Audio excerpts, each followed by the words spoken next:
Surat collector કચેરી ખાતે પાવાગઢમાં જૈન ભગવાનની મૂર્તિ ખંડિત બાબતે સમગ્ર જૈન સમાજમાં રોષ છવાઈ જવા પામ્યો છે અને ન્યાય નહીં મળે ત્યાં સુધી સુરત કલેક્ટર કચેરીમાં ધરણા કરશે તેમ ચીમકી આપી હતી.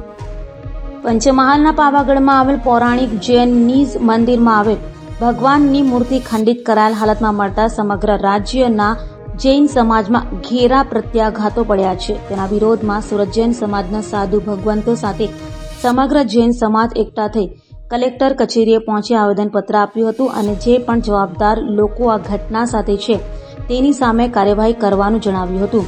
મોડી રાતથી જ સુરત કલેક્ટર કચેરી ખાતે રેલી આકારે આવેલા જૈન સમાજે મીડિયાને તથા પોલીસે જણાવ્યું હતું કે જ્યાં સુધી કસૂરવારોને પોલીસ ખાતું પકડશે નહીં અને ન્યાય નહીં મળે ત્યાં સુધી અમે લોકો કલેક્ટર કચેરી છોડીશું નહીં.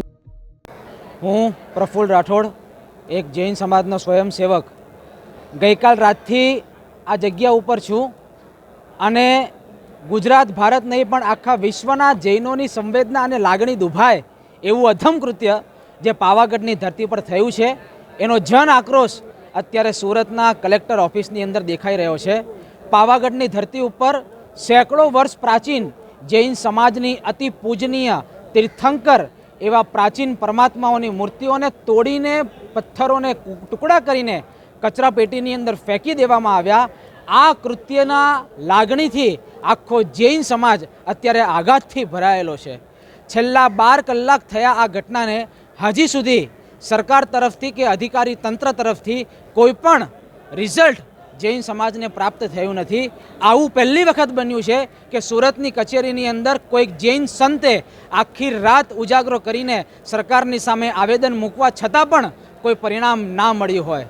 પાવાગઢની ધરતી ઉપર 7થી વધુ જિનાલયો આજે પણ અવેલેબલ છે અને એમાં પણ આ પ્રાચીન પ્રતિમાઓને તોડીને એમને દુનિયાના તમામ જૈન સમાજની સંવેદના ઉપર જાણી જોઈને બળજબરીપૂર્વક વારંવાર પત્રાચારો અને આવેદન આપવા છતાં પણ આવું અધમ કૃત્ય કર્યું છે, જેનું પરિણામ કદાચ આખા ભારતના નહીં પણ વિશ્વના તમામ જૈન સમાજ આજે દુઃખની સાથે વ્યક્ત કરી રહ્યો છે. અમારી બે જ માંગણી છે, જે પણ અસામાજિક તત્વએ આ કાર્ય કર્યું છે તેને વહેલામાં વહેલી તકે સજા થાય અને જે જગ્યા પરથી અમારી પ્રતિમાઓને તોડવામાં આવી છે ત્યાં અમને ફરીવાર નવા મંદિર નિર્માણનો અધિકાર આપવામાં આવે. આ બંને માંગણી જ્યાં સુધી પૂર્ણ નહીં થાય ત્યાં સુધી આ આંદોલન માત્ર સુરત, અમદાવાદ અને મુંબઈમાં નહીં પણ તમિલનાડુ, મહારાષ્ટ્ર, મધ્યપ્રદેશ અને રાજસ્થાનમાં ઇવન USA, અમેરિકા અને લંડનમાં પણ ચાલુ રહેશે એવી તૈયારી સંપૂર્ણ જૈન સમાજ આક્રોશની સાથે વ્યક્ત કરે છે.